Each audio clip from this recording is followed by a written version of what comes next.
Welcome back to another edition of ARFCOM News. The hot thing everyone is talking about this week is how Glock's big announcement turned out to be 22. And the socials are just boiling over it. Glock hyped this announcement real hard leading up to the day, had a full Apple-style stage presentation and everything. But a lot of folks felt it was kind of a letdown. I mean, I get it, but what were you expecting? A Glock shotgun? A long slide chambered in .30 carbine? I can't say I predicted this, but at the same time, a G19 size 22 makes a ton of sense, and it's in line with Glock's history of incremental additions to their product line. E-tools and knives notwithstanding, Glock basically makes a zillion different variations on the same gun.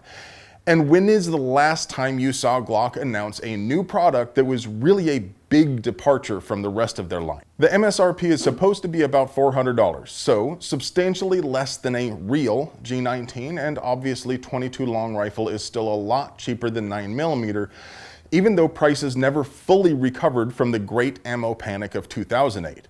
If you carry a Glock, this looks like a great way to get in more training time. If you don't carry a Glock, it's still likely to be a decent pistol. I'm not exactly a fanboy, but I do carry a Glock because it's a boring tool that meets the need, so I'll probably pick one up to train and teach my children. The only thing that I'm even a little disappointed about is the 10-round magazine. I would have liked to see a triple or quad stacked magazine like the Kel-Tec CP33. It wouldn't need to be huge, but it would be pretty cool to have 20 or 30 of the little beasties on tap. It's probably fair to say that Michael Bloomberg, the former Republican mayor of New York City and the 2020 Democratic presidential candidate, is the most powerful voice in the gun control movement. He commands an army of NPC Karens through his AstroTurf campaigns, Moms Demand Action, Everytown, and other very well-funded organizations.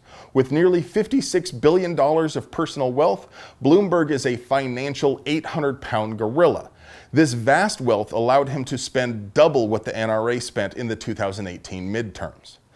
Let that sink in for a moment. A single man was able to exert more control over the political process than the combined efforts of 500 million Americans. But all that wealth can't help Richie Rich in the polls. Bloomberg isn't even a blip on the DNC nomination radar. Maybe that's why he announced his plan to ban so-called assault weapons, require a permit for all gun purchases, and add yet another cabinet position to the White House. A sort of gun violence czar. As irrelevant as Bloomberg is, his support for gun control is no surprise. It seems a last-ditch effort to become relevant in the race. But at the same time, it also seems like calls for gun control are just what Democrat politicians do right before they announce they are withdrawing from a race. Does gun control talk sink Dem hopefuls, or do they all get together and decide someone needs to take one for the team to move that Overton window? In any case, I think it would be hilarious if President Trump took his advice to add a gun violence prevention czar and immediately tasked that person with bringing full faith and credit-based lawsuits against every state that refuses to honor carry permits from other states. And then I woke up. According to a recent report from the National Shooting Sports Foundation, there are about 423 million guns in the U.S. That means that if you gave one gun to every single man, woman, child, baby, and geriatric patient in the country, there would be almost 100 million guns left over. There were almost 18 million modern sporting rifles made or imported in the U.S. between 1990 and 2017. These are the so-called assault weapons you keep hearing about from the authoritarian control freaks, and they made up roughly half of all rifles manufactured in 2017. To add a little perspective, there are about 55,000 infantry in the U.S. Army and 23,000 infantry in the Marine Corps. There are only 1.3 million active duty service members in the entire DoD. Any way you cut it, that's a lot of guns. Like a drunk in a midnight choir, Republicans sing hard when they know it won't matter. Last week, everyone was talking about H.R. 5289, which would remove SBRs from the NFA registry. Now, paying a tax on short-barreled rifles is stupid, pointless, and annoying. So yeah, it would be great if H.R. 5289 passed. But it won't make it out of committee, let alone pass the House. It's just pointless posturing from politicians who know it doesn't count. It would have been nice to see this sort of thing when Republicans controlled all three branches of government. H und K, because you suck, und we hate you, Or maybe HK hates us poors just a little less today because they announced they are finally bringing a semi-auto MP5 clone back to the civilian market in the US. The SP5 is a pistol version of the iconic MP5 in every possible way. In typical HK fashion, it makes no compromises, except the rear drum sight has notches instead of the aperture diopter that the fanboys likely expected. And it is top to bottom genuine HK all the way down to the $2,800 MSRP.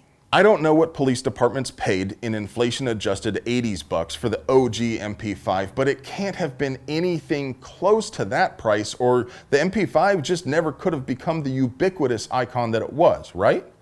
And you'll note that I'm very pointedly using the past tense. The MP5 hasn't been relevant for decades. The reason people want one nowadays is because it's as cool as David Hasselhoff driving a Lamborghini Countach. The MP5 was legit badass back in the day. It is compact and relatively lightweight compared to straight blowback pistol caliber carbines and subguns.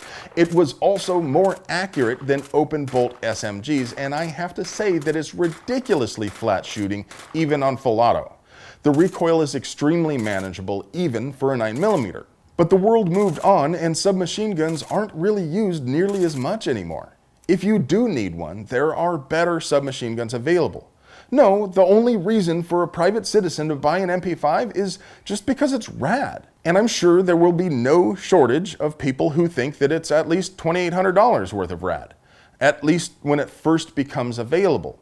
But my prediction is that HK will run through all the true believers who hate money in a year or two, and after that, will they have the sense to reduce the price? What will happen to the value of earlier HK products and clones? Speaking of 9mm PCCs or brace pistols that are objectively superior to the MP5, Manticore Arms just announced a new silencer, the Venom, specifically intended for the CZ Scorpion Evo. This is one of those rare new products that is actually a little bit different. Often, silencers designed for a specific firearm are integral designs that replace a whole barreled receiver. The Venom has the look of an integrally suppressed gun, but it's actually a detachable silencer designed specifically only for the one gun. The manufacturer says that because it has more surface area, you can still touch it after firing 100 rounds rapidly. If you can do that without a glove, that would indeed be most impressive. The Venom is manufactured and distributed by Ratworks and retails for $449. I'm no commie lover, but I have to admit a little nostalgia for the old Soviet Union. They were a worthy adversary and came up with some legit evil villain equipment. Have you heard of the special underwater ammunition and the machine gun they made to fire it? Bullets slow down really quickly in water. Anyone at much more than arm's reach is unlikely to be hurt by most bullets. But those zany Soviets designed a gun that looks like my idea of an AK when I was in middle school. And it basically fired knitting needles.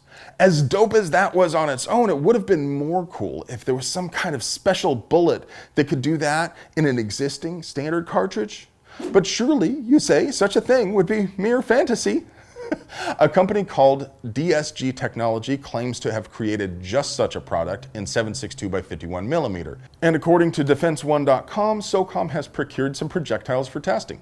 There are some convincing looking videos that appear to show the bullet passing through several feet of water and ballistic gel.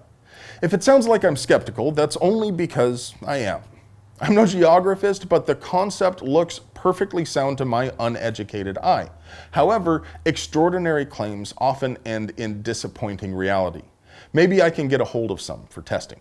From the "this is the dystopian cyberpunk future our mothers warned us about" files, this time we can mark up a win.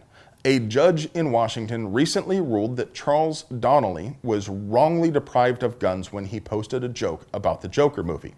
So that's good news, but I have some questions. Why is it every time we hear about something like this, it's always Washington? Why was it that the ruling boils down to basically, no, you can't just take the cops at their word? The ruling should have been, this was a gross violation of the right to due process and for the accused to be present at his own trial. Miss me with this Stalin noise. Red flag laws are unconstitutional. Okay, thanks, bye. But I'm not a judge or a lawyer because my parents were married. In any case, issues like this will be eventually settled in court, and it seems like they're coming up a lot lately. Maybe we need a recurring segment. We could title it something like, Pick Up That Can. What do you think? Then again, maybe we can just do an end run around stupid gun laws in the first place. Virginia is making a real go at passing some authoritarian control freak policies, but the sheriff of Culpeper County, Scott Jenkins, came up with a novel way to nullify unconstitutional gun laws. He said he'll just deputize everyone. The fun part about that approach is that virtually every gun law ever written at the state, federal, or municipal level has an exception for law enforcement. With the right paperwork, they could even use this strategy to do an end run around the whole NFA. Not that Sheriff Jenkins indicated he plans to do anything remotely as extreme, but the potential is staggering. Well, that's all we have time for today. If you're enjoying these news segments, let us know in the comments below. Did you know that other social media platforms exist besides YouTube? It's true. There are all sorts of Twitters and Facebooks, and ARFCOM is on all of them. Not to mention, the forums at AR15.com are the #1 place on the internet to argue about chili recipes. Check out the links in the description and be sure to follow us on your preferred dopamine delivery button.